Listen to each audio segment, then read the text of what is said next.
dos nossos irmãos, né? Para a edificação, para o crescimento e para a glória do Senhor, tá bom? Vamos orar? E aí, vamos iniciar o nosso estudo de hoje lá de Lucas. Oremos. Oi, dona Cleonice, boa noite. Vamos orar. Santo Deus, Pai que está nos céus, louvado seja o teu nome. Muito obrigado, Senhor, pelo privilégio que tu nos dá nessa quinta-feira. Agradeço a ti, Senhor, pelo privilégio dos dons que tu nos concede, que tu possa sempre nos ajudar a termos disposição de servir aos nossos irmãos, com amor, sempre com dedicação, e que possamos investir tempo, Senhor, no nosso preparo, para que juntos possamos crescer, obedecer e sempre fazer a tua vontade. Obrigado por cada família que é presente, que tu possa, Pai, nos guiar e que a tua vontade, Senhor, possa estar sempre no nosso coração, mudando aquilo que nas nossas vidas não esteja de acordo com o teu querer. Ajuda-me, Senhor, a sermos propagadores do teu reino, para a honra e glória do teu santo nome. Nós te rogamos, nós te agradecemos, no nome santo e amado Filho Jesus. Amém, Senhor. Amém. Então, vamos lá. A gente está lá no livro de Lucas.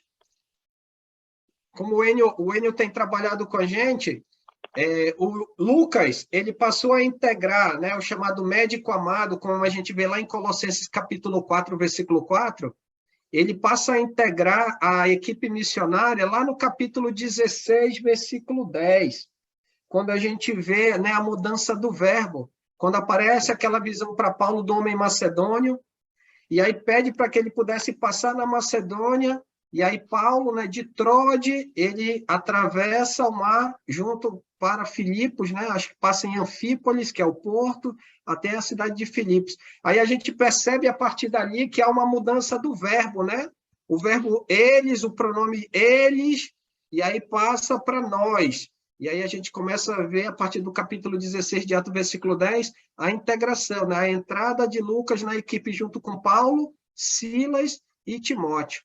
Um ponto que a gente vai observar também, como o Enio tem trabalhado muito o contexto para a gente entender, esse livro, ou seja, o Evangelho de Lucas, ele foi escrito, né, em Cesareia. O capítulo 23, aliás, 21, 31 até o 26, 32, a gente tem um relato de Paulo, né, preso a partir do capítulo 21, 30, mais ou menos em diante, até o capítulo 26, ele ficou mais ou menos cerca de 3 anos, né? Não tem assim uma precisão do período, mas alguns trabalham mais ou menos esse período de 3 anos, né? E aí o que a gente pode observar é que nesse período o Lucas ele escreve o evangelho que nós estamos estudando e provavelmente, como ele já compartilhou conosco, ele deve ter dado assim o início à escrita do livro de Atos, né? Que ele vai relatar mais ou menos os 30 anos de história da igreja lá no primeiro século. Um ponto que a gente também precisa observar é que o tema central do livro, ou seja, do Evangelho de Lucas, ele consta lá em Atos capítulo 1, versículo 6, né? Quando Jesus é indagado pelos discípulos, eles dizem assim: Senhor, será este o tempo em que restaures o reino a Israel? E aí nós temos o tema central do livro, né, do Evangelho de Lucas, que é restaurando o reino a Israel. Então, essa é a abordagem que é feita no tema central do livro de Lucas. E aí o que nos chama a atenção, e a gente precisa ter essa ideia fixa na cabeça, é quem é Jesus? Quem é Jesus dentro desse tema central? Como é que Lucas apresenta Jesus? Se o tema do livro, né, o tema central é restaurando o reino a Israel, quem é Jesus? E aí o Jesus como sujeito da ação, ele é o quê? O restaurador do reino a Israel. Então, Jesus é aquele que veio para restaurar, né? Para trazer essa perspectiva não mais física, como o Enio tem trabalhado bastante com a gente, mas trabalhando uma perspectiva espiritual. E a gente vai enfatizar isso ainda mais hoje ao olharmos o texto lá de Lucas capítulo 9, do versículo 51 em diante. Mas essas duas ideias precisam estar fixas na nossa mente. Quais? O tema do livro, né? A restauração do reino a Israel. Quem é Jesus no livro de Lucas? O restaurador do reino a Israel. Alguém pode ler para a gente? Capítulo 9, do versículo 51 ao versículo 56, por favor. Lucas, capítulo 9, do 51 ao 56. Por favor, obrigado. Vou ler. E aconteceu que, ao completar os dias em que devia ele ser assunto aos céus, manifestou no semblante a intrepidez e resolução de ir para Jerusalém, e enviou mensageiros que o antecedessem. Indo eles, entraram numa aldeia de samaritanos para ali preparar pousada, mas não o receberam, porque o aspecto dele era de quem decisivamente ia para Jerusalém. Vendo isso, os discípulos Tiago e João perguntaram: Senhor, queres que mandemos descer fogo do céu para os consumir? Jesus, porém, voltando-se, os repreendeu e disse: Vós não sabeis de que espírito sois? Pois o Filho do Homem não veio para destruir as almas dos homens, mas para salvá-las. E seguiram para outra aldeia. Um ponto que a gente vai observar, fazendo já a pergunta dentro do texto, é: Jesus, como restaurador do reino a Israel, ele sofreu oposição? Sofreu oposição. Aqueles que propagam o reino a Israel, ou seja, os discípulos lá no primeiro século, que já vai trabalhar o tema do livro de Atos, e nós hoje, como propagadores do reino a Israel, nós sofremos oposição? Sim, nós sofremos oposição. E é isso que nós vamos observar lá no versículo 51 a 56, conforme o Renato leu. Quando ele diz assim, ó, versículo 51, e aconteceu que ao completarem os dias em que devia ele ser assunto ao céu, manifestou no semblante a intrépida resolução de ir para onde? Para Jerusalém. Era visível à vista de Jesus, né, que ele estava indo para onde? Ele estava convicto. Se a gente olhar aqui no versículo 51, o que ele observa é, ao completarem-se os dias em que ele, né, devia ser assunto ao céu. Qual a ideia de assunto? Ele ascender, né, de ele subir, de ele voltar. Aí quero trazer aqui, antes de a gente dar continuidade, tem um slidezinho aqui para a gente entender qual era por que essa perspectiva de Jesus ela estava bem evidente, inclusive no seu próprio olhar. Deixa eu colocar aqui. Opa, esqueci de abrir o slide, só um instantinho. Só minimizar aqui. Pronto, está aqui, ó. A gente vai ver rapidamente só o esboço, só para os irmãos poderem entender. O Lucas ele está dividido em algumas partes. A primeira é o chamado prefácio, né? Como a gente vê ele escrevendo a respeito do propósito, por que ele estava escrevendo o livro. Do capítulo 1, versículo 5 até o 2,52, nós vemos ele relatando a respeito do nascimento de quem? De Jesus. No capítulo só mudando aqui, só um instantinho. Capítulo 3 em diante, até o 4,13, a gente vai ver a introdução do ministério, né? Ministério público de Jesus.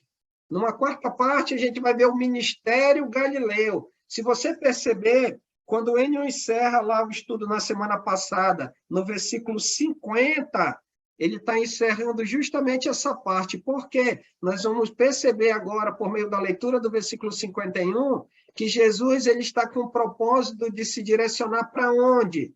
Para Jerusalém. Agora, perceba, o versículo 51 do capítulo 9, né, vai começar a iniciar essa viagem de ida, de ir até Jerusalém, e olha só até onde ele vai, lá no capítulo 19, versículo 27. Daqui, né, quando ele vai para ser justamente fazer a entrada triunfal aonde? Lá em Jerusalém. A sexta parte do esboço, ele mostra o ministério de Jesus em Jerusalém, que nós vamos ver posteriormente. E aí o final, fechando a sétima parte lá do esboço de Lucas, é Cristo ressurrecto, que é no último capítulo, nos últimos versículos, nos últimos 40 versículos do capítulo 24, do 13 ao 53. Então, nós estamos aqui, ó, na quinta parte, onde Jesus vai dar o início à sua viagem para onde? Para Jerusalém. Só fechando aqui. Pronto. Voltando aqui para a tela. E como ele é perceptível isso, então ele manifesta o quê? A intrépida, no sentido, no seu semblante, a ideia no original mostra que Jesus ele estava com um propósito fixo. E isso era manifesto através do quê? Do seu semblante. Então, ele vai, faz o trabalho, e agora, a partir daqui em diante, ele vai com o propósito de retornar para onde? Para Jerusalém. Porque a partir de Jerusalém, com a sua morte, sepultamento, a sua ressurreição, a sua estada de 40 dias nessa terra, o que ele vai fazer? Ele vai ser assunto ao céu, ou seja, ele vai voltar para quem? Para o Pai, ou seja, ele vai cumprir a sua missão. E o que a gente pode ver é que isso era tão visível que de que forma os samaritanos reagiram à estadia de Jesus? Observem comigo, no 52. E enviou mensageiros que o antecedessem. Versículo 52. Indo eles, entraram numa aldeia dos samaritanos para lhe preparar a pousada. Então, ele mandou um grupo de discípulos à frente para que eles pudessem conseguir o quê? Pousada. Para que ele pudesse descansar, né, desse trecho de ensino, de pregação, de curas, né, do exercício do dom que Deus havia concedido para o seu ministério da restauração. Só que de que forma os samaritanos vão reagir diante disso? Versículo 53. De que forma os samaritanos reagiram? Reagiram de maneira positiva? 53. Não receberam. Não receberam. E qual foi a razão pela qual eles não receberam bem Jesus, de acordo com o versículo 53? Aliás, versículo 53, correto, no finalzinho. Por que eles não receberam? Ele estava decidido a descer para Jerusalém. Esse que é o ponto. Então, ele estava focado, o semblante dele era visível. Mas o que tinha de tão importante para que Jesus pudesse ir para Jerusalém, estar com o seu semblante transparecendo esse desejo, essa disposição, esse propósito? É porque lá em Jerusalém, o que ele ia fazer? Ele ia cumprir o quê? A restauração do reino a Israel. Ele ia estabelecer o seu propósito. Diga, Giovanni.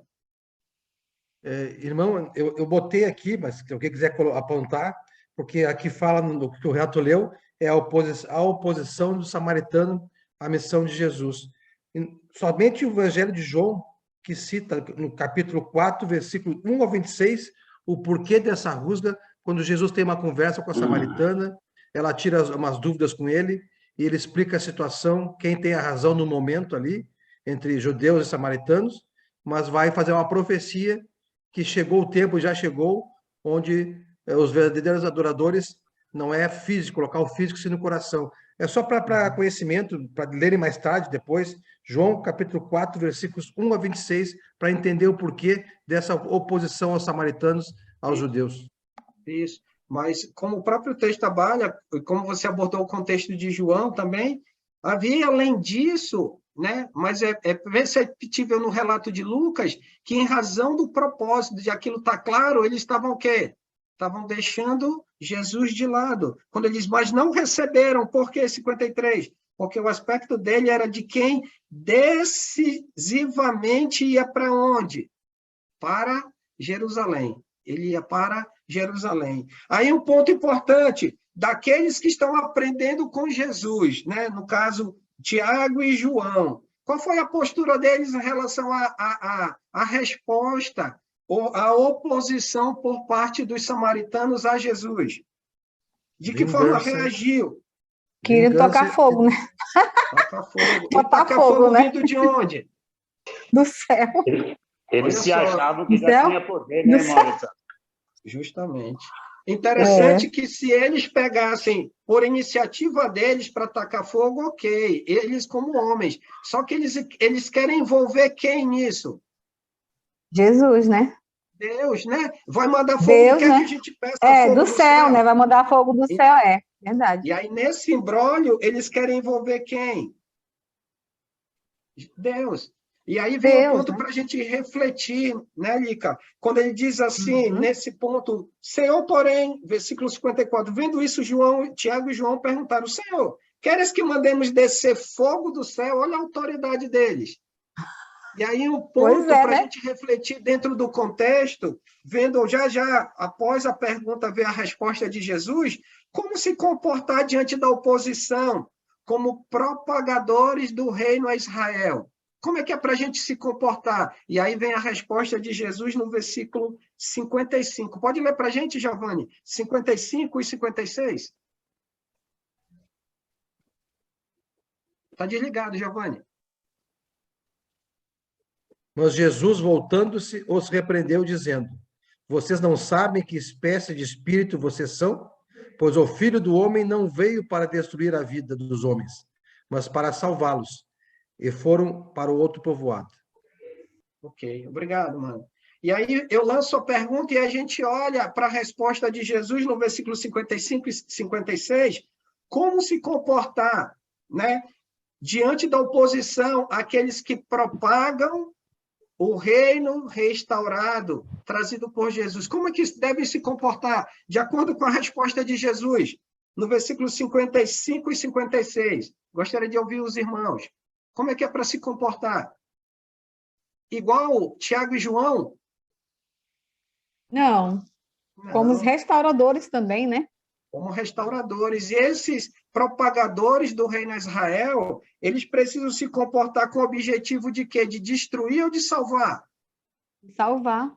Nós Olha estamos aqui só. para salvar, né? Uhum. Esse que é o ponto. Independente da postura das pessoas, os propagadores do reino a Israel precisam agir da forma como Jesus está ensinando. O primeiro ponto que me chama a atenção no 55, até eu já falei com vocês anteriormente, vós não sabeis do Espírito que sois?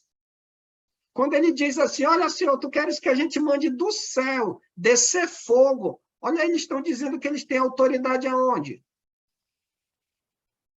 No céu. Ou seja, eles No estão céu, querendo né? envolver a Deus dentro desse pensamento, como se o próprio Deus tivesse esse objetivo. Diga, João, você quer falar? João 17 também fala, né? Que Deus mandou ele para salvar o mundo, né? Porque Deus enviou seu Filho ao mundo não para que condenasse o mundo, mas para que o mundo fosse salvo por eles.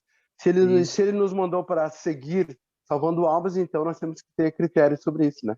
Isso. E um ponto importante, a gente olhando a postura de João e Tiago, não com uma forma de crítica, mas a gente entendendo que eles estão sendo moldados, né? Eles estão sendo preparados, como a gente vai ver no decorrer do texto, para que eles sejam, além de ter um entendimento correto na propagação do reino, qual é a característica do reino, qual é a natureza do reino, o reino é de quem, e como é que eles devem se comportar diante do quê? Da oposição. Da oposição. E isso traz uma lição para a gente, porque hoje, assim como João e Tiago, nós somos o quê?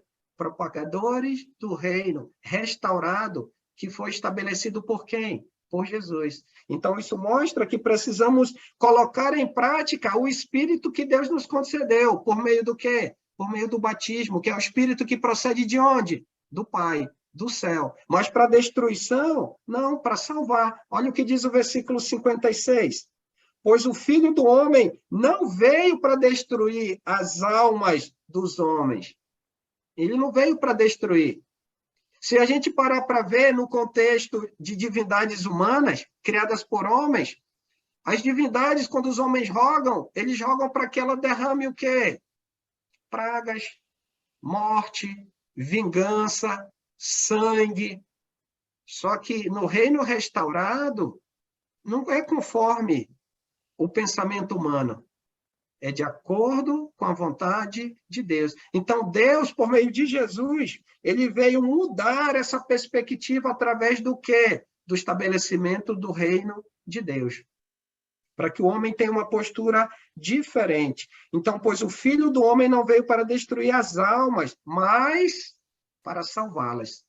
Então, assim como Jesus veio para salvar, nós também temos esse mesmo papel de propagar o reino que vai trazer para aqueles que ouvem, aqueles que, ao serem saudados pela paz, vão receber e vão poder ter a oportunidade para quê? Para refletir e mudar a sua maneira de pensar. Assim como João e Tiago.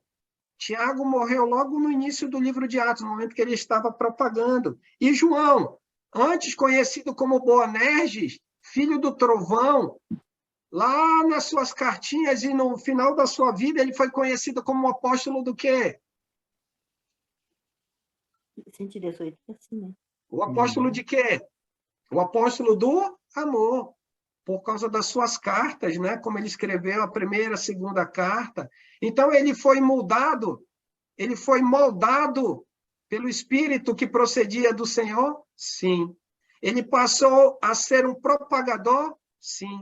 Ao invés de querer a destruição dos homens, ele desejou, assim, inteiramente entregou a sua vida até o último dia para quê? Para salvar.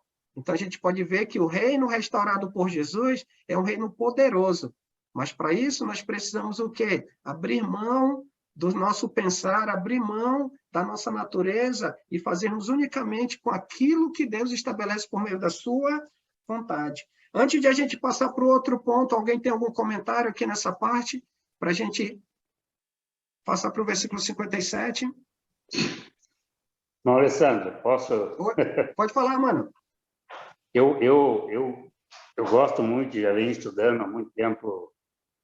Quer dizer, eu tenho o privilégio de ter o Enio aqui perto de mim. A gente, né, tem um convívio muito junto. E é interessante o estudo de Lucas, quando ele fala sobre a restauração. E a gente fica até feliz com esses irmãos que passaram a ter essa alegria de estar entrando no reino, né? Que são esses irmãozinhos aí que se batizaram. Que Deus seja glorificado por isso. Mas eu penso assim que quando Lucas escreve o capítulo 9, Jesus manda fala para eles irem de 2 em 2, pregarem, ensinarem. Ele deu poder para eles fazerem isso, né? E aí a gente entra no capítulo 51 que você falou, já eles não entendendo, parece que muito a situação deles, né? Eles não entendendo o porquê que eles não estariam aceitando Jesus. Talvez eles não estariam entendendo sobre a sua própria restauração. E algumas vezes a gente fica pensando até em situação, imagina os samaritanos, eles eram ruins, será que era um pouquinho? É interessante quando Jesus fala que eles, né, no finalzinho ali, o homem veio para não veio para destruir a vida dos homens, mas para salvá-los. Uma aplicação para a nossa vida hoje, é que nem você falou, quando nós entramos no reino, nós somos restaurados ao reino, e aí nós precisamos, na verdade, aprender até o fato de nós amarmos, que nem você falou do nosso irmão João, né, que eu acho um espetáculo, mas é interessante nós estarmos aprendendo cada vez mais sobre a restauração do reino a nós, porque só dessa forma, inclusive, que nós vamos conseguir levar a pregação do evangelho a outras pessoas a virem a se integrar no reino de Jesus, né? Eu acho muito interessante isso daí. Isso, verdade. Obrigado, Afonso. Irmão Josinieres.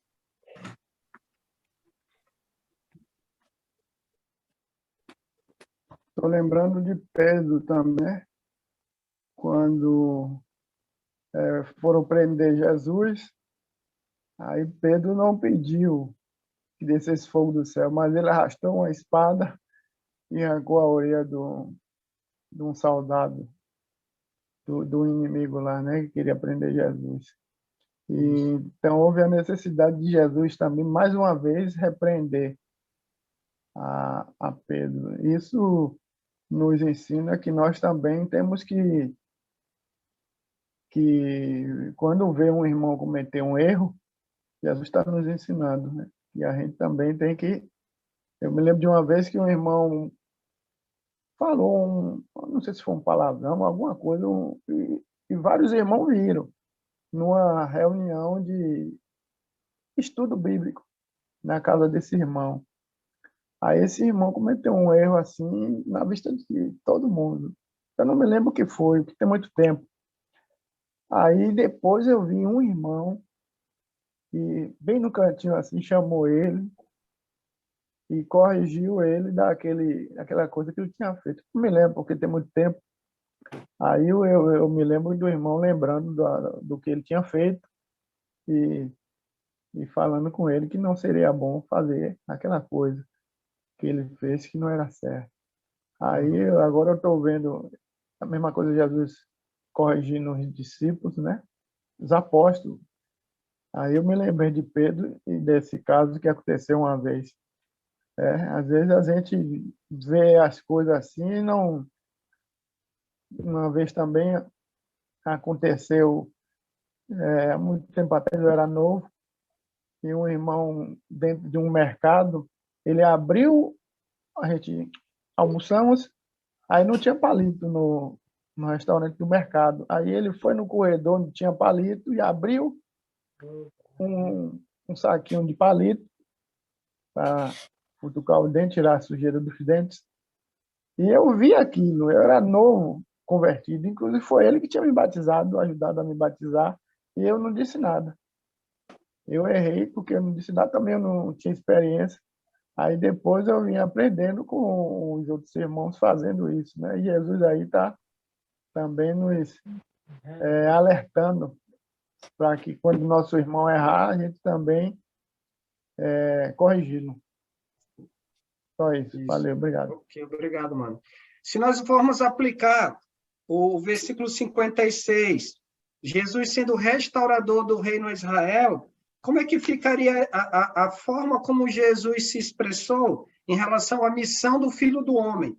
Só que ao invés de a gente trabalhar o Filho do Homem, trabalhássemos o restaurador do reino de Israel. Como é que ficaria o versículo 56? Alguém gostaria de tentar? Trocando lá o Filho do Homem pelo restaurador do reino de Israel, que é justamente a forma como Lucas apresenta Jesus. Como é que ficaria o versículo 56, só para a gente aplicar aqui? O restaurador não veio para destruir... É isso? Isso. O restaurador O restaurador não veio... Restaurador de almas, né? De vidas. Peraí. O restaurador não veio para destruir as almas dos homens, mas para salvá-los. Ótimo. Né? Falar que nem o Enio, né? Trocando. Uhum. Aí alguém quer tentar mais uma vez? Complementar o que a Lica trabalhou? Como é que ficaria? Usando o papel de Jesus em Lucas, no versículo 56. O restaurador... Veio para restaurar vidas, né? Através do Evangelho. Ok, obrigado, dona Giovina. Dona Jura quer falar. Diga, dona Jura.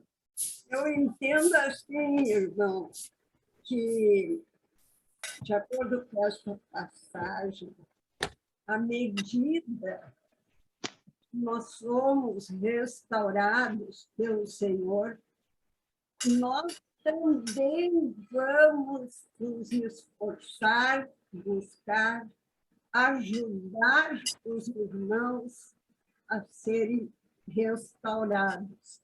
Porque nós não andamos sozinhos, só pensando em nós, né? Nós sempre queremos o melhor, né? Fazer a vontade de Deus e ajudar os irmãos a fazer a vontade de Deus.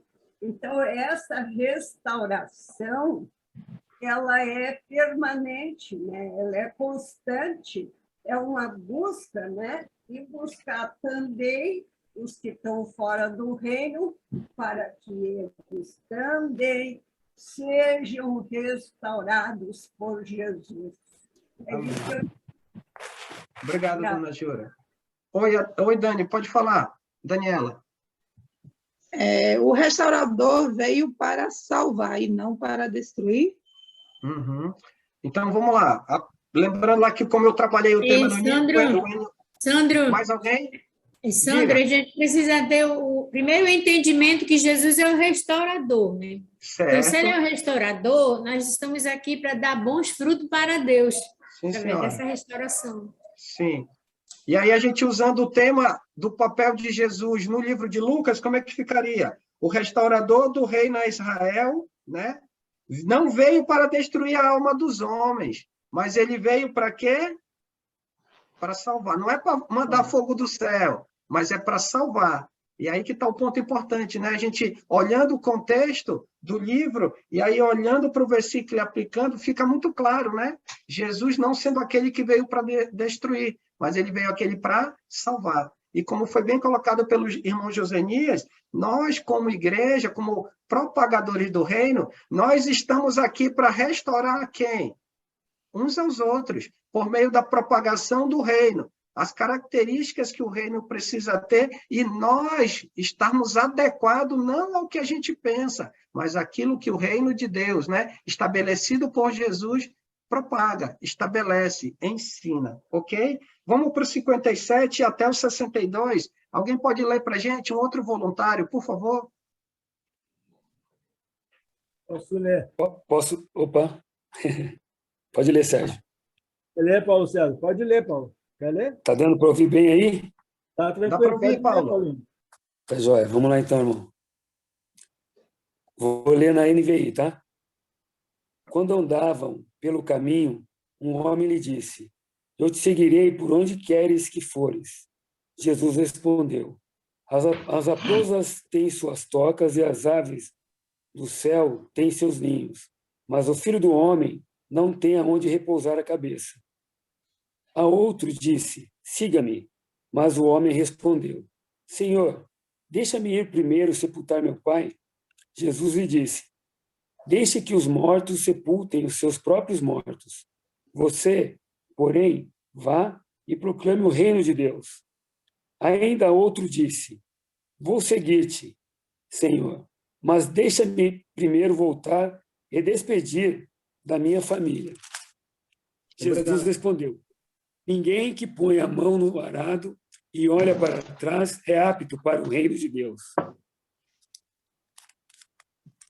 Um ponto que a gente vai observar, trabalhando esses 5 versículos, pegando uma ideia aqui do final, e a gente vai desenvolver, depois desses 7 versículos, é o que é necessário para ser apto ao reino restaurado. Então, a gente vai trabalhar essa pergunta dentro dessas 3 abordagens.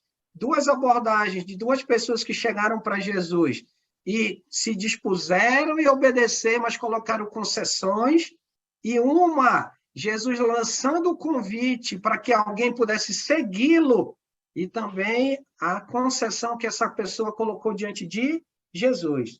Olha lá o que diz versículo 57. Então, eles estavam indo caminho fora. Alguém lhe disse: seguir-te-ei para onde quer que fores. Para onde que você vai, Jesus? Eu vou para tal canto. Eu vou. Você vai para onde?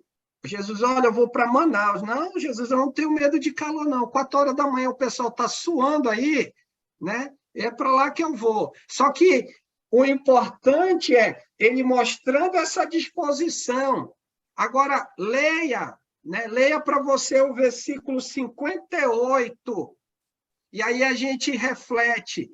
Ao ouvir as palavras de Jesus no 58, será que essa profunda dedicação, essa disposição que aparentemente essa pessoa tinha, será que ele ia de fato seguir Jesus? E aí é o que a gente vai observar, porque nós, como propagadores do reino, nós precisamos estar prontos para sofrer oposição. Aí você, peraí, Sandro, mas por que oposição? O texto aqui não está mostrando nada a respeito de oposição. A gente vai ver que sim. De onde que Jesus estava vindo? Ele estava vindo do caminho de onde? Lá da Samaria. E o que os samaritanos fizeram em relação a Jesus? Não quiseram receber, porque o seu semblante era de alguém que estava propositado a vir, a ir-se em direção aonde? A Jerusalém. 58. O homem diz, todo empolgado: seguir-te-ei, Senhor, onde quer que fores. Mas Jesus lhe respondeu: olha, as raposas têm seus covis, as aves do céu, ninhos, mas o Filho do Homem não tem onde reclinar, onde encostar o quê? A sua cabeça. Até então, Jesus, mediante o planejamento que eles fizeram, os discípulos foram na frente providenciar o quê? Estadia, pousada para Jesus poder descansar. Eles conseguiram esse objetivo? Não, não. E provavelmente essa pessoa, não dá para dizer se é um jovem, uma pessoa mais madura, mas ao se dispor, ele precisava aí ter clareza que ao seguir Jesus, ele ia enfrentar o quê? Oposição. Jesus não tem certeza nenhuma de onde ele vai reclinar, ou seja, encostar. Se Jesus tivesse vindo, por exemplo, de Roraima para atravessar o Amazonas e esse fato acontecesse aqui no Amazonas, contextualizando aqui para o Amazonas, o amazonense ia dizer assim, o filho do homem não tem nem rede, ou seja, ele não tem nem onde dormir, ele não tem nem rede. E aí que está um ponto importante, porque o fato de ele não ter onde reclinar a cabeça, até esse momento é fruto do quê? Da oposição. Porque os samaritanos não receberam a quem? A Jesus. Os discípulos, ao estarem assim andando com Jesus, eles estavam aprendendo uma grande lição aqui? Sim.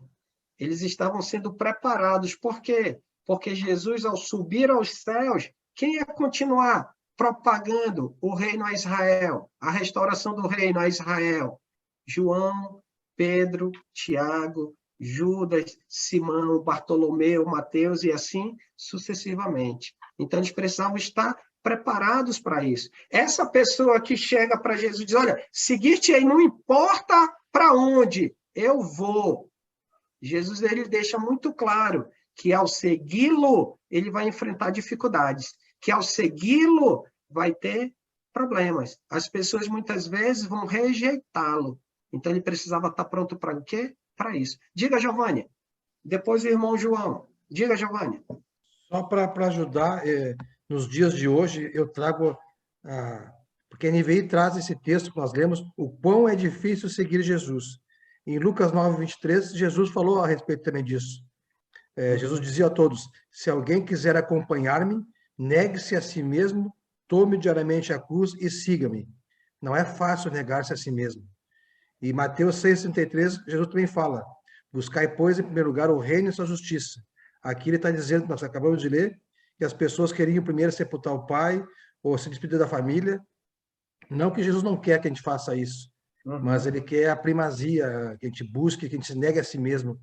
E hoje, o que acontece na humanidade, no mundo cristão, nosso aqui, o grande problema, a dificuldade que é negar-se a si mesmo.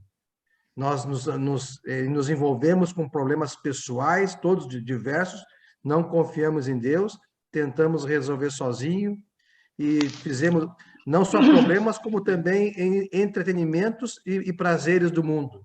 Trocamos a primazia de buscar a Deus para fazer outras coisas do mundo. Nós aqui, 20 e poucas, 30 janelas aqui, graças a Deus, estamos aqui buscando a Deus, estudando e aprendendo. Mas quantos poderiam, como diz o irmão N, né?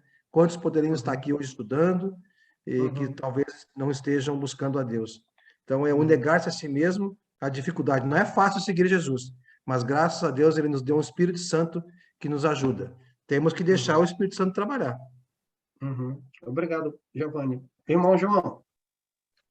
Isso é importante a gente ter essa consciência, né, de que se temos uma missão, se foi dada a nós, se somos um povo separado, conforme a maturidade de cada um vai crescendo, a gente vai entendendo que ser amigo do mundo, seguir a dois senhores, amarás o seu próximo a ti mesmo, todos os mandamentos que abranjam aqui é essa missão. Se fomos tirados das trevas é porque nós precisamos urgente, já que não sabemos quando é que Deus vai dar esse sinal para o Filho tirar nós daqui, precisamos urgente estar preparado, aquela ordem de cuidar a igreja, preparar a igreja, para que a nossa missão seja eficaz em cada passo que a gente der, cada dia, de saber o que diz, ter o básico, não retroceder no começo, mas sim avançar no Evangelho, como está sendo dito, aproveitar todas as oportunidades, porque a gente não sabe o dia que tudo isso vai acabar. Então nós podemos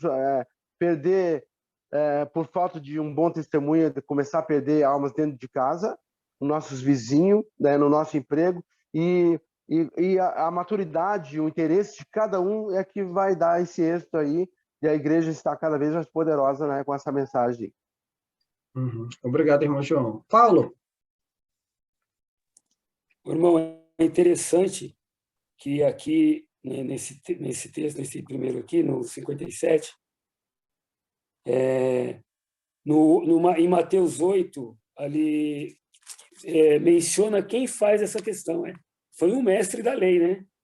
Isso que é interessante. Ele diz para uma pessoa que tem o conhecimento, que, sendo mestre da lei, também direcionava as pessoas ali, né? Então, é interessante isso aí, né? Em Mateus, se não me engano, Mateus 8, né? 8, 18 a 22. 8, versículo 19. Foi o mestre da lei que faz que indaga que fala, me deixa segui-lo, né? E ele faz essa mesma... E como a gente percebe, né? Pode falar, Paulo. Pensei que você tinha terminado, estava cortando. Pode falar, mano. Não, era isso mesmo, porque aqui a gente não sabe, assim, em Lucas, ele não menciona quem fez, quem falou isso, né? E lá em Mateus, ele menciona quem que exclamou isso aí, né? Deixa-me segui-lo, né? E era o mestre da lei, uma pessoa que tinha uma autoridade também sobre as pessoas ali, né? E ele ele fala isso para ele. E aí a gente pegando a ideia de Mateus, né? Como o Enio está trabalhando na segunda e terça, lá ele vai já trabalhar o Deus conosco. Então, se de fato aquele mestre da lei quer ter Deus com ele vai precisar abrir mão desse status de ser um mestre e se submeter verdadeiramente a quem? A Jesus, né? Aqui, mesmo que Lucas não cite, é porque ele está trabalhando uma outra temática, uma outra abordagem, como a gente está vendo, né? Então, quer seguir? Então, entenda que vai ter oposição. E aí a gente pode ver que está logo após esse texto dos samaritanos. E a própria expressão de Jesus sobre isso, que ele não tem onde reclinar a cabeça, é porque tempo atrás, alguns momentos atrás, rejeitaram ele, de ele descansar, de ele poder repousar. Então, ele não tem garantia de dormida. Então, você quer seguir? Então, tenha clareza a respeito disso. A segunda, nós vamos observar... Oi, pode dizer, mano. Rapidinho, irmão. É interessante isso que você mencionou, porque como lá em Mateus a gente está trabalhando Deus conosco, é a nossa própria restauração, né? Como está aqui em Lucas, né? Então, lá ele menciona, mas... É interessante isso aí, né? Porque é a restauração. Lá ele está... É você trazendo Deus conosco, no amor e tudo. Então, ele está sendo restaurado, né? Interessante. Isso mesmo. No versículo 59, a gente vai ver o segundo ponto, né, dentro dessa abordagem, só que agora é diferente, né? Jesus ele vai lançar um convite para alguém. E olha só o que ele diz: segue-me. Mas a pessoa que ouviu o convite, né? Não sei se Jesus apontou para ele, chamou com a mão, segue-me. Ou Jesus olhou fixamente nos olhos dessa pessoa e disse, segue-me. Né? O ponto é que ele lançou o convite e chamou. Só que o que a pessoa fez? Ele, porém, respondeu, permite-me ir primeiro sepultar o meu pai. Então, ele coloca uma concessão. Ok, ele não disse que não ia seguir, mas ele coloca que é necessário que ele faça o quê em primeiro lugar? Qual é a prioridade dele? Seja restaurado. A prioridade dele seria restaurado, mas na perspectiva dele, qual era a maior necessidade dele naquele momento? Sepultar o pai. Sepultar o pai. E aí que a gente pode observar que no reino restaurado, nós precisamos priorizar a propagação do reino restaurado. Porque o que vai mudar as pessoas? É a propagação do reino. É entender que a realidade trazida por Jesus, ela é diferente, ela é oposta a essa realidade do contexto que nós vivemos nessa terra. A gente olha para um lado, olha para o outro, olha para todos os lados, e aí a gente olha para a vontade de Deus. para o plano estabelecido por Jesus. A gente vai ver que tudo isso é totalmente diferente do quê? Daquilo que Jesus estabeleceu no reino restaurado. Agora, um detalhe para nossa informação. Pesquisando a respeito disso, na tradição judaica, a obrigação de enterrar um parente, ela estava acima dos deveres religiosos. Então, estava acima dos deveres religiosos e era considerado uma ação obrigatória de amor. Então, ele, aos olhos da tradição judaica, ele não estava errado ao colocar isso para Jesus. Só que não é esse ponto. Não é esse ponto, não é essa realidade física que Jesus está trabalhando. E como é que a gente sabe que não é essa realidade física? Olha o que ele diz no versículo 60. Mas Jesus insistiu, dizendo, deixa aos mortos sepultar a quem? Aos próprios mortos. Aqueles que não fazem parte do reino. Em comparação ao reino, aqueles que estão no reino, qual é a condição dessas pessoas que estão fora do reino restaurado? Mortas, né? Mortas. Mortas espiritualmente, né? Justamente. Lembra lá, versículo 55, 56, como a gente trabalhou? O restaurador do reino de Israel não veio para destruir, ele veio para salvar. Então, aqueles que são salvos por Jesus, eles são acrescentados aonde? No reino restaurado. Se Jesus está convidando essa pessoa, ele está convidando para que ela obtenha na sua vida uma realidade de vida espiritual. Aonde? No reino restaurado. Mas ele está dizendo que, não, eu vou sepultar o meu pai, né? E aí, olha o que Jesus diz no final do versículo 61 para ele. Tu, porém, vai e faz o quê? Prega o reino de Deus. Prega o reino de Deus. Porque se ele vai pregar o reino de Deus, ele vai pregar destruição? Não. Ele vai pregar o quê? Vida. Vida. Olha só a oposição que tem. Deixa os mortos sepultar os seus próprios mortos, ou seja, aqueles que não têm, que não fazem parte do reino. Então, vem, seja acrescentado, se torne um propagador e pregue o quê? Vida. Pregue vida. Diga, Giovanni. Só para ficar bem claro, irmão, que aqui do 57 e 58 ele fala com o mestre da lei, do 59 e 60 ele fala com outro discípulo, e do 61 ao 62 ele fala com o terceiro discípulo. Jesus está falando com 3 pessoas aqui. Isso. Só que são 2 abordam Jesus e um é uma abordagem direta de Jesus, né? E aí um ponto que a gente pode observar é, tu, porém, vai e prega. Prega o quê? Prega o reino de Deus. Então, essa era a missão. Ele estava chamando essa pessoa para fazer parte do reino, para pregar vida. Diga, Paulo. Já. A borracha, já botei. Vem cá, quero ver. Dá licença? Pode falar, Paulo. Irmão, aqui, quando Jesus disse, deixe que os mortos sepultem os seus próprios mortos. Ele tinha falado assim, mas o homem respondeu, Senhor, deixe-me ir primeiro sepultar meu pai. Quer dizer, ele ia chorar a morte do pai, certo? Ele diz, aí depois Jesus responde, deixa que os mortos sepultem seus mortos. Aí ele fala, tu, porém, né? Porém, você, porém, vá e proclame o reino. Quer dizer, aqui ele não deixou com que ele fosse lá, mas em vez de sepultá-lo, falasse do reino para as outras pessoas, ou como seria isso? Como é que ele ia, quando ele diz aqui no final do versículo 60, tu, porém, vai. Vai no sentido do quê? Vai no sentido do quê? Jesus está convidando ele para quê? Para segui-lo, claro. Para segui-lo. Então, ele, ao seguir Jesus, a gente vai ver isso já no capítulo 10 aqui. Ele, ao seguir Jesus, né? Ele vai ser preparado para ser o quê? Assim como Pedro, João e os demais. Para que ele pudesse anunciar o quê? Final do versículo 1. O reino de Deus, ou seja, o reino restaurado. A única forma de ele ir e pregar o reino era estando ou não com Jesus. Ao lado de Jesus. Então, estando com Jesus. Isso, por isso que ele coloca, ó, deixa, né, aos mortos, ou seja, aqueles que estão fora do reino, naquele momento, no sentido de não estão com Jesus, sepultar os seus próprios mortos, porque ele, depois de aprender com Jesus, o que ele poderia fazer em relação à sua família, seus amigos, as pessoas que estavam ao seu redor? Proclamar o evangelho. Justamente, propagar o reino restaurado, onde há o quê?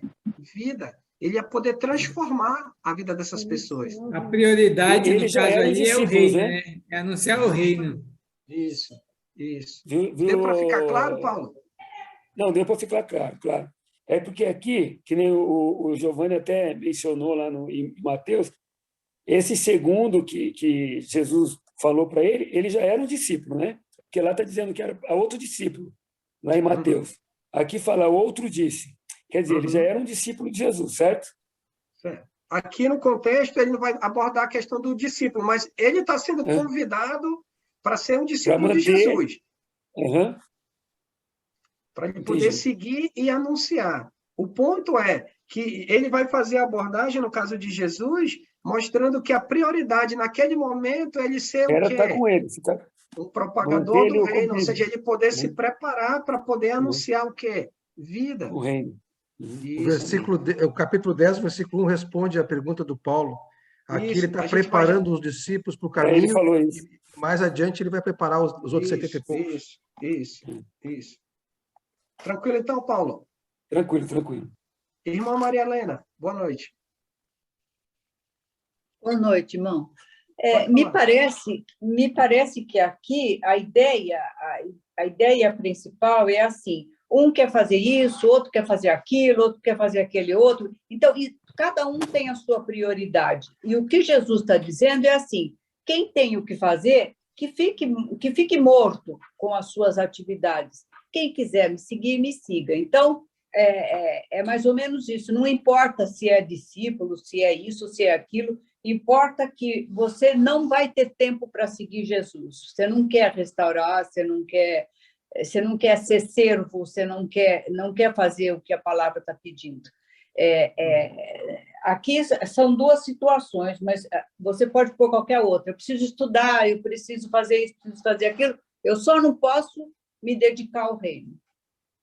A ideia me parece que é essa. Isso. Tanto é que eu coloquei como temática nesse versículo 60 e 61, é priorizar a propagação do reino restaurado a Israel.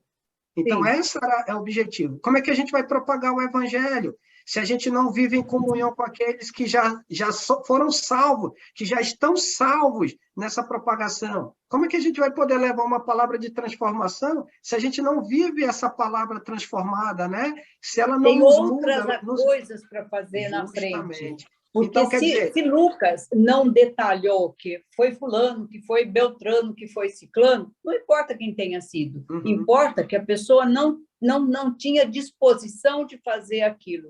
Não quis seguir Jesus. Naquele momento, é verdade, sim. Obrigado, dona Maria Helena. Está sim, correto, bem claro. Diga aí, irmão Mindo. O outro diz que aqui, na minha casa, o outro homem disse: eu seguirei o senhor, mas primeiro deixe que eu vá me despedir da minha família.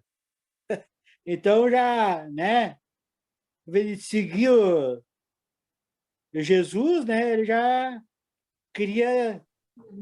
A prioridade dele.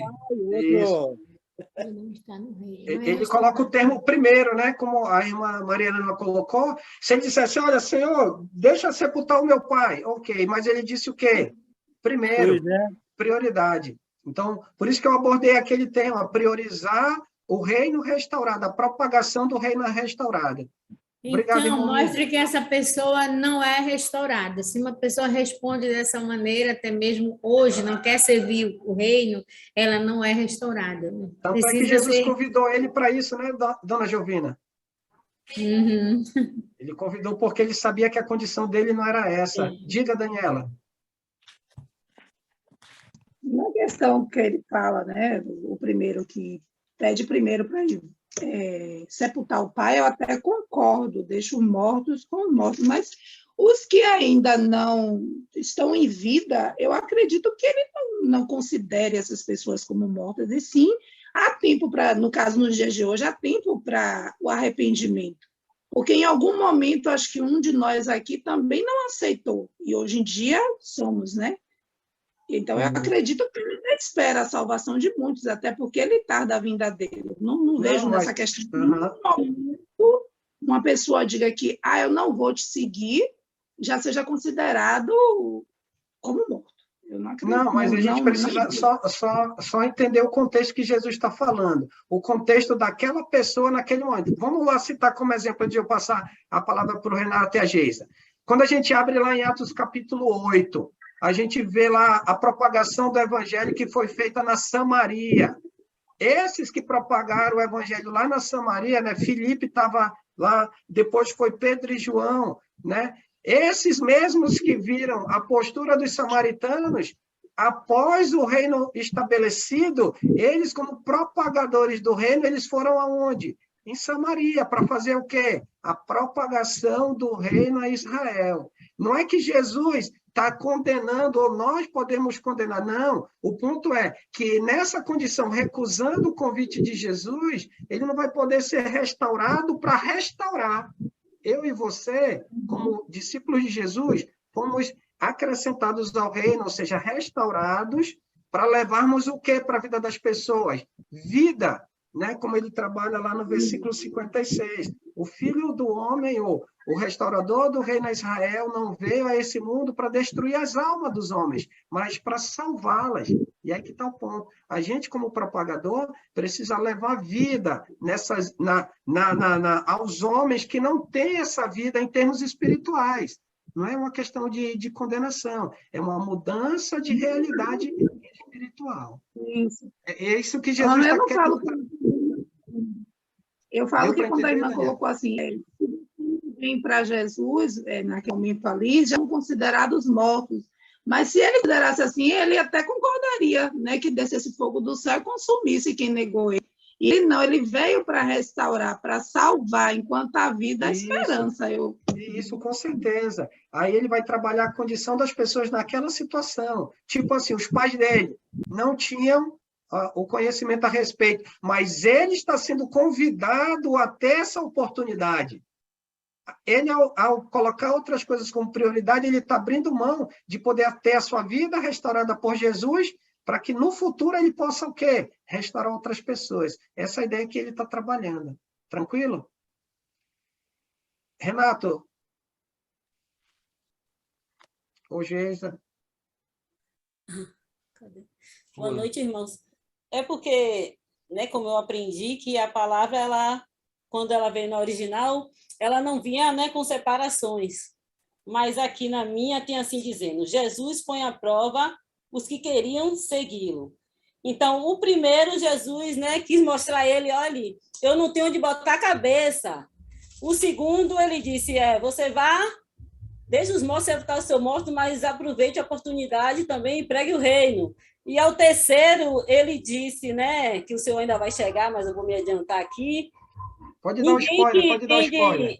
Ninguém que tem da mão no arado, olhe para trás. Então, ele já está dizendo que não vai ser fácil, que eles não vão ter, eles vão ter, como você tem ensinado aí, vai ser só oposição por cima de oposição. O tema, eu acho que a gente deve se apegar mais a isso, que não seria fácil, mas que eles não olhassem para trás, que eles aproveitassem as oportunidades para pregar o evangelho e que seguissem, né? Uhum. Irmão Sérgio.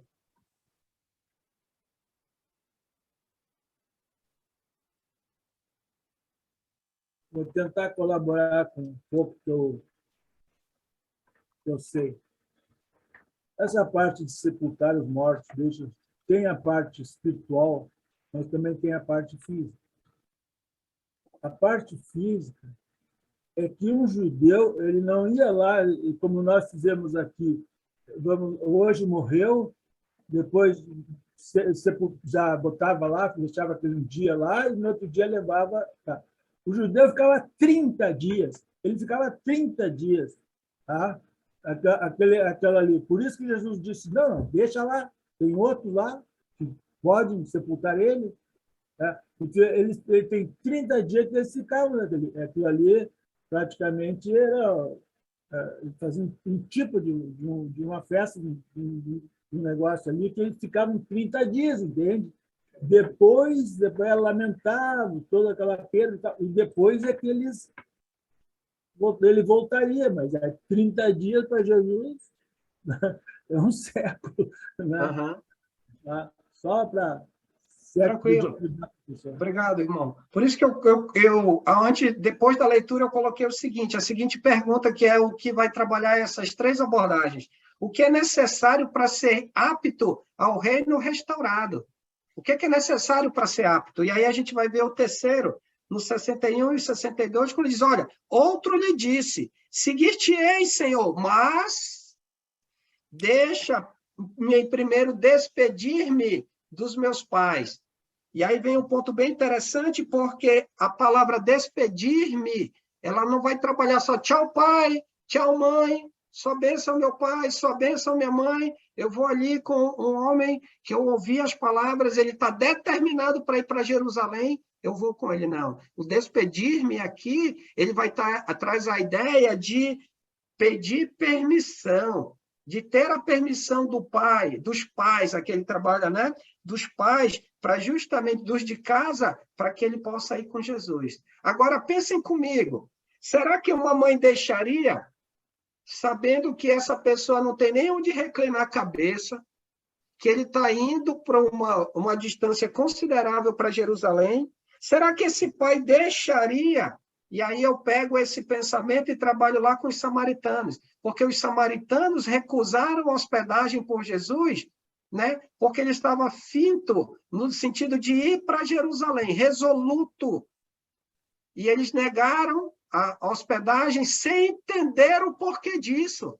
Será que esses pais, sem entender o porquê de Jesus, do propósito de Jesus, né? de estabelecer o reino restaurado, será que eles iam deixar esse filho ir?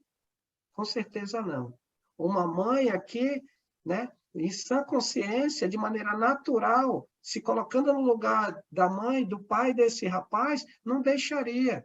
E aí que está o ponto. Nesse sentido, ele tá dizendo, Jesus, eu quero te seguir, mas eu vou lá em casa, eu vou pedir a permissão dos meus parentes, dos meus pais, no caso, para que eu possa te seguir. E aí, olha o que Jesus diz para ele, versículo 62. Mas Jesus replicou, ninguém que tendo posto a mão no arado, olha para trás, né, é apto para o reino de Deus. E aí que está o ponto que a gente precisa observar em terceiro lugar. Por quê? Porque nós precisamos, ao estar no reino restaurado, viver com objetivo. E qual é o viver objetivo? Olhar para trás. Ah, que saudade disso. Ah, que saudade daquilo. Não, a gente olhar com objetivo para o propósito que Deus, por meio de Jesus, nos restaurou. E aí olhar para frente. Alguém que pega a mão no arado, ele vai estar olhando para frente, por quê? Porque aquela agulha do arado, se no terreno que ele está arando tiver, por exemplo, um pedaço de pedra, ele precisa levantar o arado, após passar a pedra, baixa e continua. Se tem um pedaço de raiz na frente, ele vai levantar, quando passa o obstáculo, ele abaixa o arado e continua. Se ele olhar para trás, ele não vai fazer um excelente trabalho. E aí que é o que Jesus está trabalhando. Então, nós precisamos viver de maneira objetiva. Jesus nos chamou para nos restaurar? Sim, nos chamou para restaurar. Jesus nos chamou para sermos propagadores do reino? Sim, nos chamou. A gente vai fazer outra coisa? Não, a gente vai trabalhar nesse sentido, visando o objetivo estabelecido por quem? Por Jesus, aonde? No seu reino. E aonde nós estamos? No reino restaurado a Israel. Eu e você temos hoje essa responsabilidade. Diga, irmã Adriana. Boa noite, irmão. Eu vejo que as pessoas que impôs a Cristo uma condição para segui-lo, na verdade, não reconhece ou não sabia a soberania de Cristo. né? E quando ele diz assim, aquele que põe a mão no arado não pode se voltar para trás, o que ele quer dizer?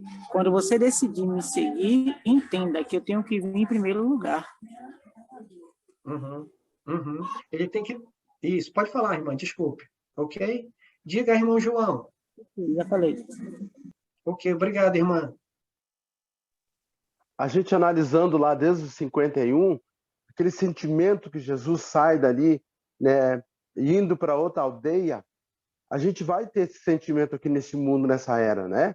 De muitas pessoas ouvirem e aqueles que vão querer impedir, nos atrapalhar, né? Nós temos um inimigo na volta, mas nós vamos ter esse sentimento que Jesus estava seguindo para outra aldeia, que foi rejeitado.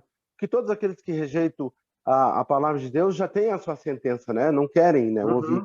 E na sequência ele segue, e aquele sentimento de alguém estar seguindo, eu acho que cabe para nós hoje, né? Se nós estamos seguindo a Jesus como esses aqui estavam, mas eles foram colocados uma prova, e as perguntas provaram que o entendimento deles tinham preocupações. Então, quando a gente assume o reino e sabemos que Jesus está aqui, será que nós temos essas preocupações que esses aqui perguntaram? Então, cabe a nós, pela maturidade, saber lidar com isso e saber ter prioridades, porque quantas palavras diz aqui, né? Quantas vezes diz seguir, eu quero te seguir, outro diz lá, antes disso eu preciso ir lá, né? E ali Jesus remata ali, ó, que ninguém, como tu falaste aí, né? Ninguém põe a mão no arado e olha para trás, é apto para o reino de Deus. Então, quando a gente põe a mão no arado, é quando a gente se torna uma nova criatura. Eu decidi me batizar, decidi ter um compromisso com a igreja de Deus para cuidar dela e cuidar de mim e salvar a minha alma. Então, eu preciso meter a mão no arado e saber as responsabilidades de um homem do arado, vou ter uma análise literal agora, de um homem no arado. Se ele olhar para trás, a lâmina ela vai sair fora, vai ficar pedaços que não vai ser arado. E depois de arado vem o disco, tem que discar a terra, tem que passar a grade, aquela para tirar o isso, tem que orar para Deus para mandar chuva, depois tem que vir a plantar a semente. Nós somos os semeadores dessa terra arada. Lá em Mateus 13, Jesus fala dos 3 canteiros. Então, quando a igreja se preocupa com muita coisa, não se preocupa com si mesmo ou com nossos irmãos, aqueles que hoje estão à frente da igreja ensinando, e se a gente não abrir o ouvido para aprender, essas pessoas vão estar em nenhum daqueles canteiros, vão receber semente, tem uns que não vão nem vai ser recebida, né? São aqueles que aqui rejeitaram Jesus, mas aqueles que receberam, se as preocupações ainda tiverem em suas vidas, vai acontecer como esses canteiros. No segundo canteiro ali, as preocupações o isso em cima do canteiro, né? E no terceiro canteiro é que nós temos que ser vigilante e saber que esse compromisso não se pode retroceder, porque nós temos a nossa alma em jogo, nós temos a igreja para cuidar, para aqueles que estão fracos, nós temos aquele compromisso de olhar para eles e amar cada um de nós que estamos nessa sala, cada um que está no mundo, falando a mesma coisa que nós estamos falando. Nós temos que orar um pelos outros para que ninguém retroceda nessa missão. Amém, é isso mesmo. Diga, Giovanni. Eu acho que o exemplo de Paulo lá em Filipenses 3, 13 e 14 vem ao encontro desse texto de Jesus, quando Paulo fala, mas uma coisa faço, Paulo dizendo, ele faz, esquecendo-me das coisas que ficaram para trás, do passado dele, e avançando para as que estão adiante, prossigo para o alvo, a fim de ganhar o prêmio do chamado celestial de Deus em Cristo Jesus. É isso que nós devemos fazer, seguirmos rumo ao alvo, que é Cristo Jesus. Não nos apegarmos mais às coisas do mundo, nem ao nosso passado. E aí, como a gente tem observado no próprio texto, né, lá em Mateus, quando Jesus encerra o Sermão do Monte, o que ele diz? Nem todo aquele que me diz Senhor, Senhor, ele vai entrar no reino de Deus, né? Mas somente aqueles que fazem o quê? Aqueles que obedecem, aqueles que praticam, né? Aquele que faz a vontade de meu Pai. Então, trazendo para esse entendimento, então, se nós fomos chamados para sermos propagadores do reino Então, se nós fomos chamados para isso, se Jesus é o nosso Senhor, o que é que a gente precisa fazer? De maneira fixa, precisamos ser essas pessoas, precisamos viver a restauração, precisamos ser propagadores. Alguém para e pensa, eu vou ter que largar do meu trabalho? Não. No nosso trabalho, nós podemos levar as boas novas do reino. Ah, mas aí é do dinheiro, ok. Mas não trabalhando, você tem recurso financeiro. O seu recurso, o nosso recurso, aquilo que Deus nos abençoa, nós podemos, por meio das ofertas, ajudar na propagação do reino. Por meio dessas ofertas, nós podemos restaurar aqueles irmãos que, em termos de necessidades físicas, para que ele possa manter sempre o fervor espiritual. Porque nós somos os propagadores da restauração do reino a Israel. Então, precisamos ver que na nossa realidade física, precisamos trabalhar visando o espiritual, visando a restauração, visando a realidade que Deus, por meio de Jesus, estabeleceu aonde? Em nós. Quem nós éramos e quem nós somos hoje no Senhor. O que nós fazíamos e o que nós fazemos hoje, fazendo parte de uma nova realidade espiritual. Se antes éramos mortos nos nossos delitos e pecados, como Paulo trabalha aos Efésios, hoje nós somos propagadores da vida, nós somos propagadores do reino, nós somos propagadores que Deus ama e dá oportunidade a todos, como bem colocou a Adriana, e é uma expressão que eu costumo trabalhar bastante, enquanto a vida, a esperança.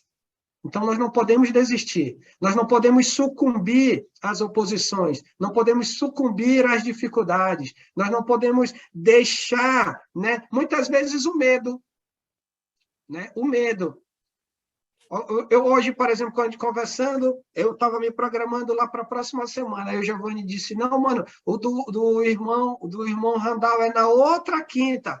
Aí eu disse, não, pode deixar, eu vou fazer. Eu vou me preparar para estudar. Eu poderia ter medo e chegar e dizer assim, não, mas é o Enio. Ok, louvado seja Deus por esse irmão estar na nossa vida durante todo esse tempo. Não só esse período de pandemia, né? Mas todos os anos. Eu lembro a primeira vez que vi ele, acho que eu tinha uma faixa de 11 anos de idade. Hoje eu tenho 45. Então, o homem que eu via, minha mãe me levando para os estudos intensivos, hoje eu tenho ele como um irmão, como um amigo em Cristo, né? Que a gente conversa e tendo essa possibilidade. Hoje, não para substituir o Enio, de maneira nenhuma, mas para servir a Deus em primeiro lugar. E para fazer o quê? Para servir a cada um de vocês. Como o quê? Como propagador do reino, que cada um de nós somos. Nós estamos aqui para servir, animar, exortar, né? Para usar tudo que temos em prol do reino, para honra e glória de quem? De Deus. Como gratidão a quem? A Jesus. Lembra lá, no início do 51, ele estava fixo na sua mente, resoluto de ir para Jerusalém. Por quê? Ele vai morrer, ele vai ser sepultado, ele vai ressurgir. E ele vai fazer isso tudo por quem? Por aqueles homens naquele momento, mas também por mim e por você. E não somente por mim e por você, mas por aqueles que eu e você, como propagadores do reino, como o Enio costuma sempre trabalhar, nós temos a condição de aprender com ele, com a palavra, com Jesus no reino hoje, mas é para que a gente possa fazer a diferença na vida de outras pessoas. Seja na vida da igreja para servir, edificar e fortalecer, mas seja na vida daqueles que hoje ainda não fazem parte do reino, para que essas pessoas possam estar o quê? Na mesma condição que eu e você, restaurados pelo poder de Deus e propagando o reino restaurado de quem? Do Senhor. Para a honra e glória de quem? De Jesus. Então, eu e você precisamos realmente entender. Esses homens, né? Torço eu para que eles, ao responderem da forma como responderam para Jesus, tenham mudado. Seja naquele contexto de Jesus, seja quando o reino foi estabelecido em Atos 2, que eles possam ter vindo, se arrependido e ter sido restaurado por Cristo e poder ter a possibilidade de, assim como eu e você, estar no reino, apegado às promessas, apegado, né, à confiança que nós temos em Jesus e tomar para nós a responsabilidade de ir e propagar o reino estabelecido por quem? Pelo Senhor Jesus. A gente vai fechar aqui, mas antes de a gente fazer a oração final, Alguém tem mais um comentário final antes de a gente encerrar? Algum pedido de oração? A oração vai estar com o Giovanni. Antes de a gente finalizar. Irmão, Sandro, fica à vontade, irmã. Não, pode ficar à vontade. Rapidinho, como tu estava falando, e alguns irmãos comentaram também, que não é difícil, não é fácil, né? Servir a Deus, servir a Jesus. É como eu falo para minha irmã, para Maria, né? É difícil, né? Nós temos que perseverar, orar muito. Então, eu estou sempre conversando com ela em relação a isso, né? Que é muito difícil, né? Nós seguimos a Ele verdadeiramente, né? Como o irmão também falou, que muitas vezes, não, deixa para depois, né? Deixa primeiro eu resolver essa situação, aí sim. Às vezes a minha irmã também ela falava isso, né? A Maria, ela tinha muita vontade, mas disse, vou esperar mais um pouquinho. Eu disse, tudo bem, mas veja bem, porque nós não sabemos a hora, nem o minuto em que Jesus vai voltar, né?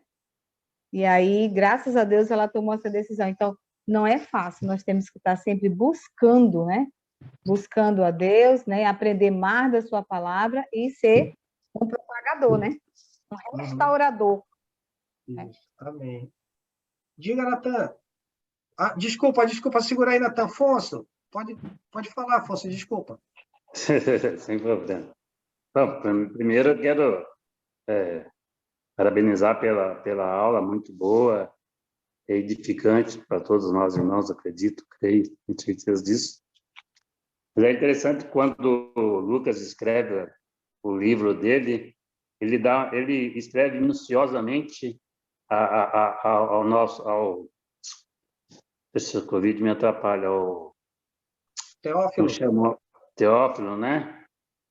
E ele fala sobre a restauração do reino de Deus a Israel, né? Então, ou seja, o reino em si já está restaurado, né? O reino já está restaurado, pronto, e acabou.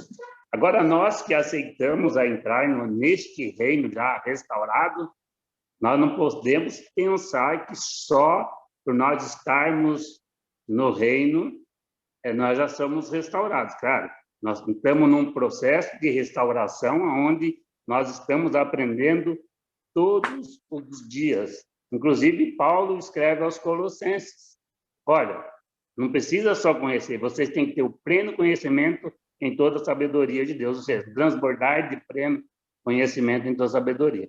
Então, essas aulas são edificantes, para a honra e glória de Deus, parabéns. E é isso aí, a gente precisa ir aprendendo, a ponto de transbordar para que outras pessoas também venham entender que é muito bom o reino de Deus restaurado, né? Então, o processo de restauração nosso é todos os dias, toda hora, todo momento, né? Sim, sim. Obrigado, Afonso. Natan. Pegando esse final do versículo 51, Alessandro, vejo uma grande lição para nós também, que diz respeito a, inclusive já foi até comentado aí, manifestou no semblante a intrépida resolução de ir para Jerusalém. A partir do momento que nós tomamos a decisão de seguir a Jesus Cristo, confessar Jesus nosso Senhor, mostrar arrependimento, né? Arrependermos, submetemos ao batismo e nos comprometemos fielmente a seguir. Uma vez já, como ela foi colocado aí dentro desse reino restaurado, dentro da sua igreja estabelecida, nós temos objetivos espirituais, é fato. Nós temos porque recebemos primeiro o Espírito Santo. Deus nos concede o Espírito Santo. Nós, se não temos, devemos buscar um objetivo, propósitos espirituais. Uma vez que nós temos, não são circunstâncias, não são oposições, não são desânimos, não são interesses pessoais de outros, preocupações, prioridade de outros, que vão nos tirar esse objetivo, esse propósito de estar trabalhando, estar focado no reino, nos trabalhos espirituais. Então, não são coisas desse tipo que... Jesus estava com um caminho a seguir. E com certeza, não somente os seus discípulos, mas outros estavam seguindo a ele. Mas ele era, de fato, quem estava com um propósito determinado em mente daquilo que queria fazer. Então, não, em implicação para nós temos trabalhos a fazer no reino de Deus. Então, não são circunstâncias ou oposições ou desânimos de outros ou interesses de outros por outras coisas que nos devem tirar essa atenção desses objetivos que nós temos em mente, né? E dar continuidade nesse caminho. Se Jesus ele estava resoluto em ir para Jerusalém, como restaurador do reino de Israel, eu e você precisamos estar resolutos em ir para onde? Para a glória eterna, para junto do Pai. Então, precisamos realmente, vamos sofrer oposições, dificuldades, mas precisamos caminhar juntos. Precisamos nos colocar à disposição para que juntos possamos alcançar o galardão eterno. Porque foi para isso que Jesus morreu, para que a gente pregue, mas também para que a gente mantenha firme a nossa salvação. Para a glória e honra do Senhor. Passo a palavra para o Giovanni para a oração final. Muito obrigado a todos os irmãos, agradeço a oportunidade e que Deus continue, né, nos incentivando, nos motivando, para que a gente possa sempre servir, né, edificar e fortalecer uns aos outros, tá bom? Giovanni, com você, mano. Eu estou com a bateria fraca, Alessandro, caso cair, tu prossegue na oração final. Mas vamos então orar, irmãos. Senhor Deus e amado Pai, te agradecemos por mais uma oportunidade que o Senhor nos deu de estarmos reunidos como igreja para ouvir a tua palavra através do teu servo Alessandro. Muito obrigado pelos ensinamentos que possamos colocar no nosso coração e também em prática. Vamos passar alguns pedidos, Senhor Deus, levar até o teu trono, pois confiamos no Senhor, que o Senhor é bondoso, misericordioso e realiza nossos pedidos conforme a tua vontade. O irmão Sérgio pede orações por sua mãe, que está hospitalizada, que o Senhor dê pronto restabelecimento a ela. Nós também pedimos orações por Júnior, filho de seu Mindo, que dia 3 de agosto virá a Porto Alegre, no Banco de Olhos, que ele faça uma boa viagem de vinda e regresse para sua casa e tenha uma excelente consulta. Te pedimos orações também para pronto restabelecimento da irmã Giane, que fez seu tratamento nessa semana, que o Senhor possa estar com ela, lhe ajudando. Seja misericordioso com ela, Pai, essa irmã fervorosa, que está a cada dia crescendo espiritualmente, e mesmo com todas as dificuldades dela, ela está sempre presente nos estudos, buscando o seu crescimento espiritual. Ela aprendeu que o crescimento espiritual não vem com a Bíblia fechada, vem com a Bíblia aberta, ouvindo a tua mensagem. Nós também pedimos orações, Pai, eu peço pela conversão dos meus filhos Lucas e Pedro, a irmã Daniela pede pela conversão de seu filho João Gabriel, a irmã Lica pede a conversão de seu filho Leonardo, o irmão Araújo pede pela conversão da sua filha Michele. Nós também pedimos orações, Pai, para o tratamento do irmão Afonso que iniciou, que tudo ocorra bem. A irmã Daniela também agradece os resultados dos exames médicos que ela fez, que foram excelentes. Nós também pedimos orações pela conversão da esposa do PC e seus filhos, bem como de sua mãe e de seu pai. Ele também pede orações pela venda da casa do pai dele e que possam comprar uma nova casa para eles. A irmã Geisa pede orações para que tudo ocorra bem conforme a tua vontade no seminário feminino que acontecerá na cidade de Salvador. A tia Cleusa, a irmã Cleusa, pede orações por ela, que Deus dê sabedoria a ela, pede pelos seus filhos e pede por toda a igreja de Cristo. É em nome do teu Filho amado, Jesus Cristo, que oramos e agradecemos. Amém. Amém. Amém. Amém. Último aviso, irmãos, amanhã, sexta-feira à noite, 20 horas, depois eu posto o link ali, estudo com o irmão Enio Latorre Júnior, através das águas. Se Deus quiser e não voltar antes, estaremos lá amanhã. Amém, Alessandro. Paula, bola, Alessandro. Sabitinho, hein? Secretária, tu acusou direitinho, secretária? Aonde parou? Para dizer para ele lá? Direitinho, direitinho. Boa Vou falar noite, tudo pra ele. Até mais, Daniela. Boa noite, Renato. Boa noite. Boa noite. Boa noite. Fique com Deus. Boa noite, Rafael. Renato, Por aí, Rafael. Geisa. Até amanhã. Boa noite. Tchau, tchau. Boa noite, Rafael. Boa noite. Estamos orando, Obrigado. Rafael. Pode deixar. Boa noite. Muito obrigado. Muito obrigado. Boa noite. Boa noite, Rafael. Boa noite. Muito obrigado. Vamos orar, Rafael. Boa noite, Rafael. a todos. Boa noite a todos. Boa noite, Estamos Rafael. Boa noite, Sandra. Boa noite, Liquinha. Boa Não quero noite, aparecer Liquinha. Boa noite. Boa noite, irmão. Seu João Verdun. Boa noite. Até amanhã. Deus abençoe. Boa noite, irmãos. Fique com Deus. Giovanni. Boa noite, Giovanni. Boa noite, Pedro. Boa noite. Valeu, Paulo César. Boa noite.